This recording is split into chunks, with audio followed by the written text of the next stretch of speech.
correctly place enough in a sentence. The position of enough. Enough goes up to adjective and adverbs. For example, he didn't get a job because he wasn't experienced enough, not enough experienced.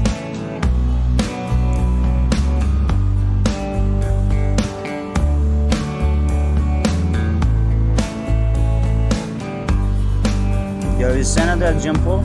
You won't pass if you don't work hard enough.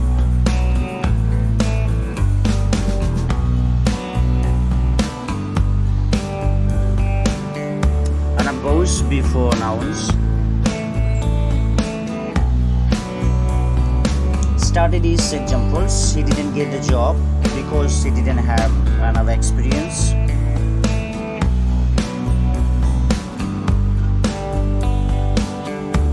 I would like to take a vacation, but I don't have enough money. After enough, you can say for someone or something. Study these examples. I don't have enough money for a vacation. He wasn't experienced enough for the job.